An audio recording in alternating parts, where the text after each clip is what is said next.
It's a place to work, a place to talk, maybe tell a story or two. It's a place to tinker with belief and ask what's good and true. There are things to keep and things to toss or see them differently. You'll find us in the Soul's Garage. Come share a laugh or three. The Soul's Garage, the Soul's Garage. Whatever your model of faith, let's question, ponder, wonder why on any path you take.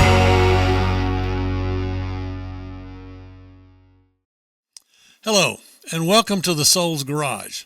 I'm Paris Donahue. And I'm David Ezekiel. And we've opened the garage door to hang out with you and tinker with that vehicle called faith in order to keep it running smoothly in all of our lives. Those of you who are watching this podcast on video may notice that our lighting kind of comes and goes during this, and you may hear some whooshing of wind and that sort of thing. That's because we're recording this on a very rainy, windy day. But we're in the garage, and when you're in the garage, you don't really pay much attention to what's out there. So I hope you'll bear with us on that. Our last episode was about spirituality. And Paris, do you want to say more about that and the three questions that are being posed? Well, we posed three questions that we think any spirituality needs to wrestle with, if not come up with answers to. The first one is, how does my spirituality make a difference not only in my life but in other people's lives? Does it help other people besides me? And the second question is then, okay, I've got this spirituality. Is there a way that it can be passed on to another generation, whether it's my children or whether it's my group or whatever it may be? And that's the one we're going to deal with today. And then the third question that we'll deal with in the next episode is, how does my spirituality or my faith help me in the middle of the night? Because we know that that's when the biggest worries of life usually hit us. So, like I say, we want to deal with the second one today about, is there a way for me to pass on my faith, my spirituality, however you want to couch it? Is there a way for me to pass it on to someone else? And you may be wondering about that spirituality, one, about whether it's worth passing on. And yes, it is. But you may be thinking something along the lines that, well, if your spirituality is there and you're trying to pass it along, are you trying to indoctrinate someone? Are you trying to hammer something home? But friends, I'll tell you, if you just listen to me. Yes. Amen. Preach it. I can tell you about the Roman road to salvation. I can tell you about the 4 spiritual laws. I can tell you the ABCs of becoming a Christian. Yeah, I understand all that. Yeah, can you tell we were both raised in that kind of an environment? If you were, you're relating to that mightily right now. If not, you're saying, what in the blazes are those guys doing? Mostly we're just having a good time. Yeah. But no, coming back to that aspect about spirituality. Maybe you're thinking that, well, my spirituality is just something that's deeply personal. But also maybe you might be thinking that your spirituality was just something of the moment. Or maybe it was something that was just totally unique to you. Or you might even be thinking my spirituality doesn't contain anything that will be helpful to others. And you may have some other thoughts beyond that. But seriously, your spirituality does have something in it that is worth being passed along to someone else. Yeah, I think so. For me, and I'm speaking just for myself right now, I like feeling like I'm a part of something bigger than myself. Something in me wants me to be a part of something that will go on, that was here before I got here and will be going on long after I'm gone. I heard preacher Fred Craddock one time talk about the narrow parentheses of my birth and my death. And that's a hard concept for Americans to grasp because we live in such an individualistic society. It's all about the individual, or the holy trinity of me, myself, and I.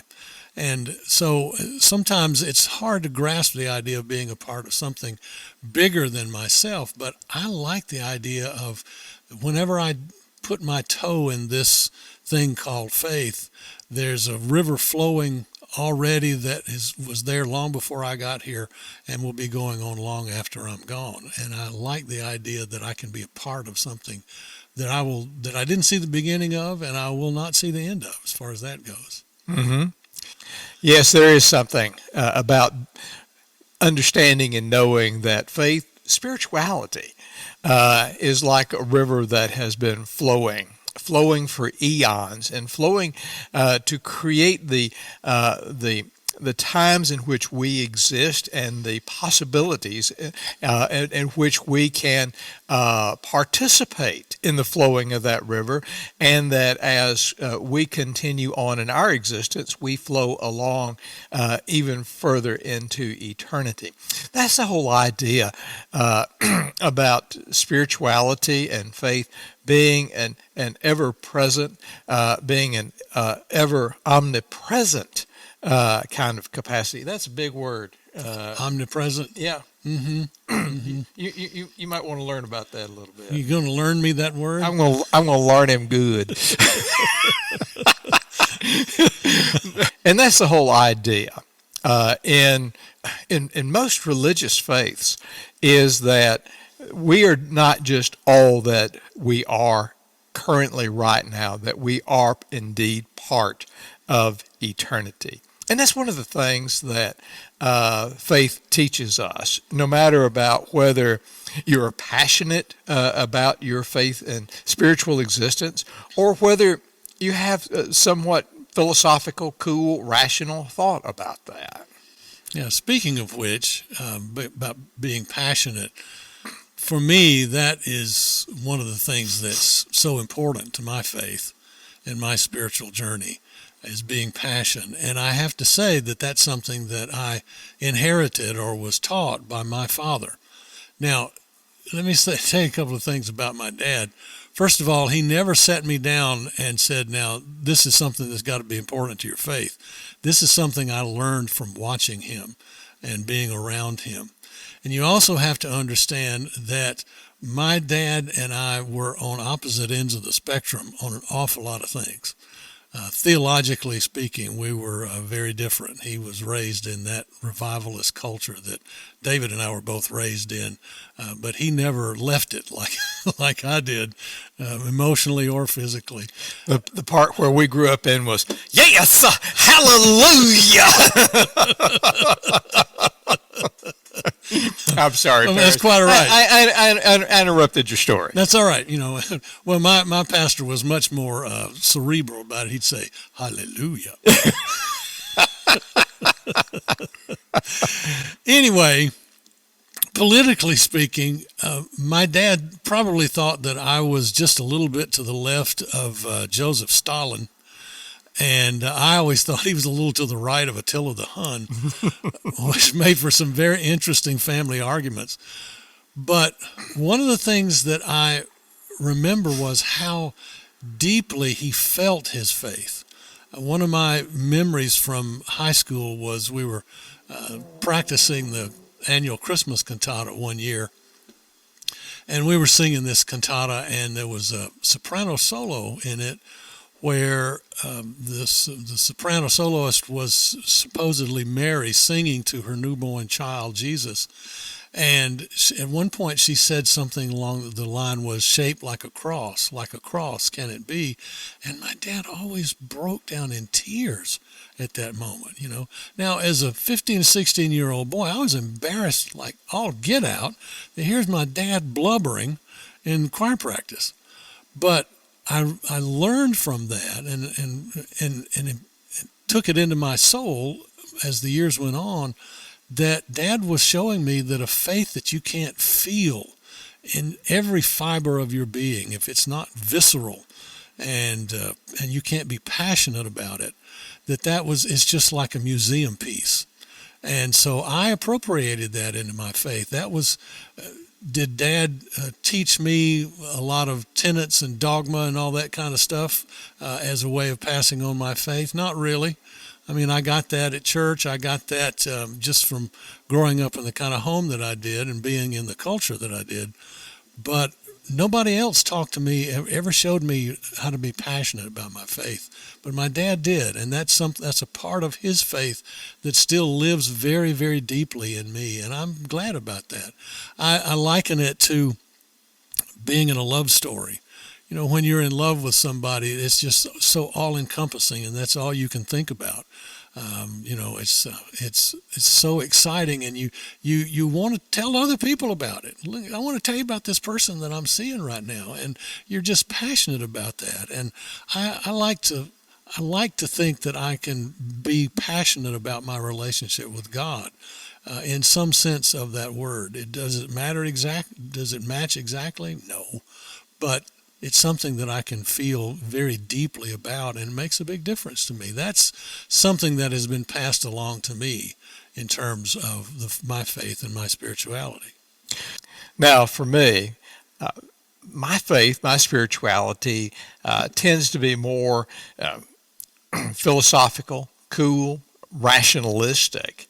I may emote outwardly when I'm exceedingly angry, or when I'm having fun and carrying on, sometimes, as you'll see in our podcast if you're watching. But for me... Or listening. Or listening. We make no distinctions.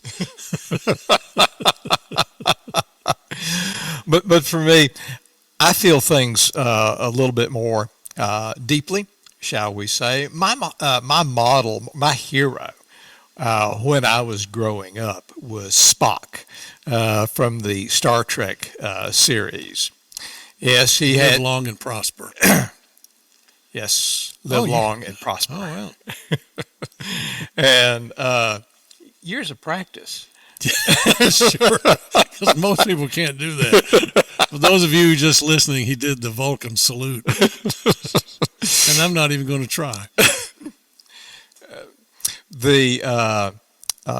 But, you know, for me, it was, you know, Spock, who had this calm exterior, and was always taking everything in. And even though when there were some things of which emotion was part of it, or should be adequately expressed, he never did. He kind of held it in. And that was something, you know, that I learned. Now, I'm going to say in my family, we were a bit dysfunctional. My mother and father, when they got mad, especially at me, which seemingly was quite often. And surprise. But, you know, it was, and so therefore that was kind of what you know, it was in my household. It was, you know, it was very common, and I just retreated from that, and I became more inwardly thoughtful, cerebral, academic in that kind of approach to matters of faith. And, you know, just for an illustration, it's sort of like the two reformers from about 500 years ago, Zwingli and Luther. And when they were having their conversation with one another, and Zwingli would sit there, you know, very cool, rationalistic, humanistic approach, and he would just be stroking his beard and talking to Luther, and Luther would just be erupting all over the place. And so, but that rationalistic approach to the faith was something that I have adopted, and it has served me well. And one of the things that we need to realize is that it's not an either or proposition. Right. Rationalism and passion really are flip sides of the same coin, because they're looking at something very specific and something that's very deeply personal, but it's still looking at the same thing. And so for me, when I hear stories like Paris telling a story about his dad, I just sit there and I'm just in awe of those kinds of things, and just say, wow. And I just have this kind of warm feeling, kind of deep within me and all over, and I process that in a very intrinsic way, and sometimes, I'll just admit, having a warm feeling is sort of like wearing dark pants and you wind up peeing on yourself. I mean, nobody else knows, but you do get that warm feeling. I shouldn't have said that, but that's all right. That's all right. It's an old joke, but it's still a good one. But, I think you've probably figured out already that both of us are ministers. And we do have a tendency to think in terms of Christianity. Yeah, we do. And we're not ashamed of that, but we also want to be very open to other traditions as well. And so I guess this would be a good place for me to say that I want to put in a kind of unapologetic plug for being a part of an already established religious tradition, like Christianity, like Judaism, like Islam, Buddhism, Hinduism, lots of other systems that are out there. And I also want to say I am not unaware of the harm that has been done by many religious traditions down through the centuries. They have a lot to answer for, and my own Christian faith and the denomination that I was raised in has a lot to answer for. So I'm not unaware of that, and I want to state that up front. But going back to the thing about being a part of something bigger than myself, I find great comfort in being a part of this larger thing called faith that is much more than my perspective. David and I get along so well because, we come at this from different perspectives, but we feel like that our approaches complement each other. And again, I think that's something that we inherited, and hopefully we can pass along to somebody else. And just because you may be passionate about your faith, or you may have this calm, rationalistic approach, we're not trying to tell you that one is better than the other. Really, it's not a matter of you should or you've got to. And I'll just tell you, that was the aspect of my home life that I grew up in, was you should, you've got to, you need to, and that was just something that was beaten into me, drummed into me, I should say. But it's who you are and how you process things, and so and in these kinds of aspects of your life, you start figuring out how to process life, how to look at it, how to focus, how to think about it. And these things work for you.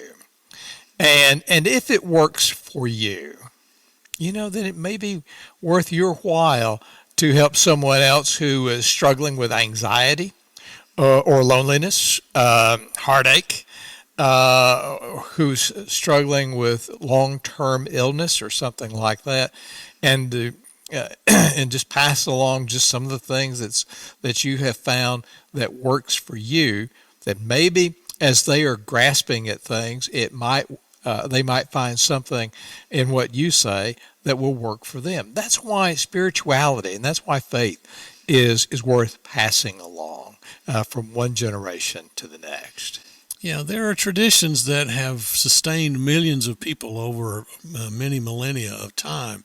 And so there's always something to be said for what is it about my relationship with God that I can pass along to somebody else that would be helpful to them? I think about an experience I had some years ago. I used to go every year to the pastor school at Stetson University.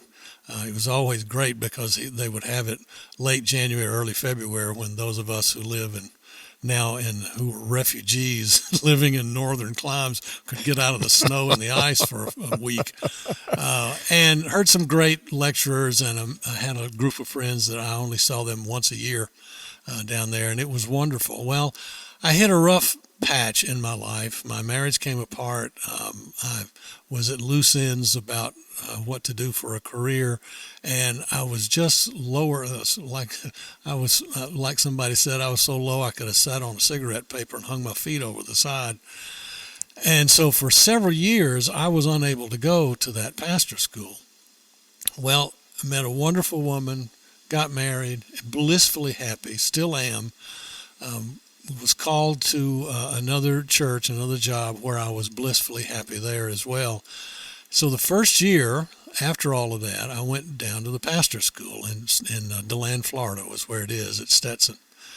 And Tuesday Are you getting royalties from Stetson? I ought to. Yeah, I'll talk to the prez about it. Anyway, the Tuesday night at this pastor school was always chapel, and go into this chapel with a lot of wooden surfaces, and the acoustics are just magnificent. And you get a bunch of preachers together, and we don't always sing great, but we always sing loud. And so the singing was just magnificent. And the first hymn that night was the old hymn, Praise to the Lord the Almighty, which I've sung all my life. And so I was just belting it out and gushing away. And then I came to this line in the hymn where it's saying, ponder anew what the Almighty can do.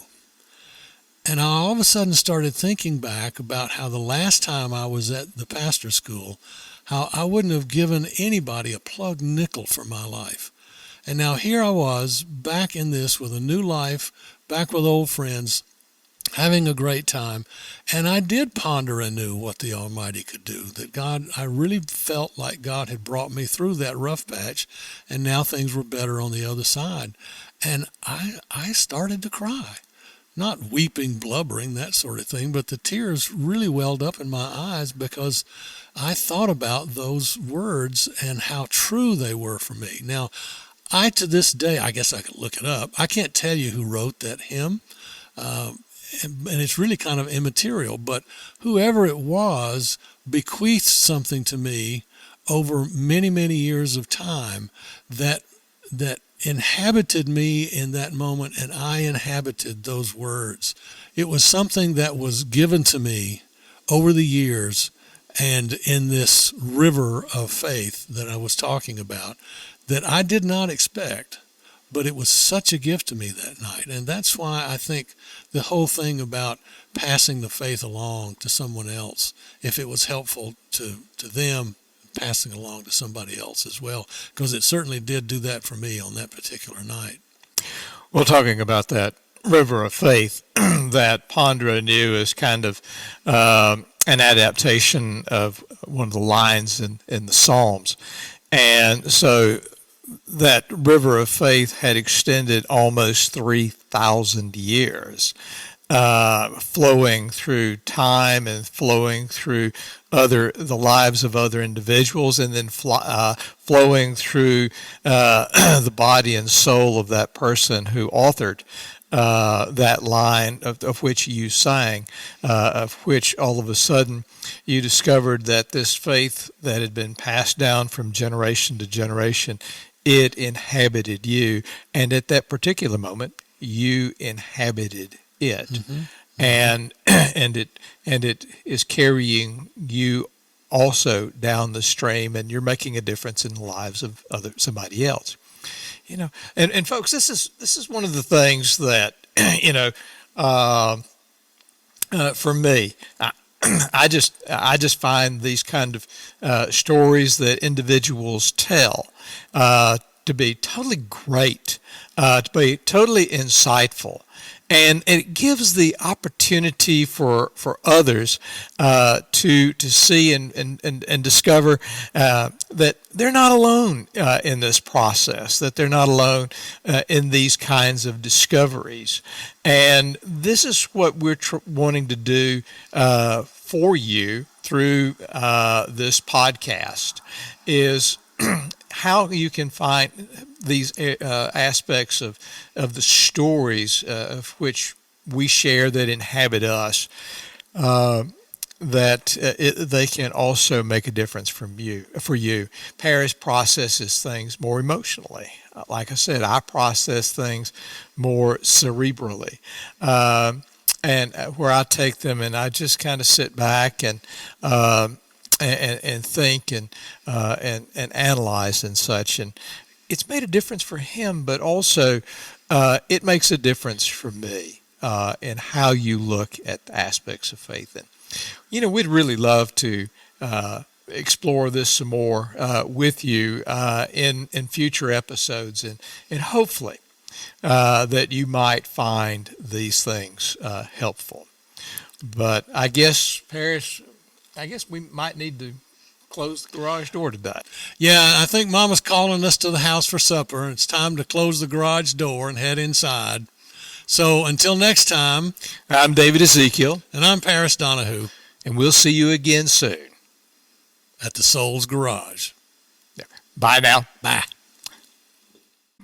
The Soul's Garage was written and recorded by Paris Donahue and David Ezekiel. Our theme song was written by Adam and Brady Beard and Paris Donahue. And we're glad it was performed and recorded by Adam and Brady Beard because it sounded really good, didn't it? Better than if I'd worked on it. Our podcast cover art was designed by Nancy Arndt. And our statistician was Noah Light. Follow us on Facebook and Instagram and maybe TikTok when Elon figures out what he's going to do with it, or whichever social media outlet wastes the most time for you. And wasting time with us is always time well spent. Yeah, you ain't right. Of course not. And send your comments to us by email to thesoulsgarage@gmail.com. And if you want to send us a letter, include a $50 bill with your comments written on the back, and we'll certainly get around to reading it. Absolutely. And remember, The Soul's Garage is a production of Two Old Geezers Studio.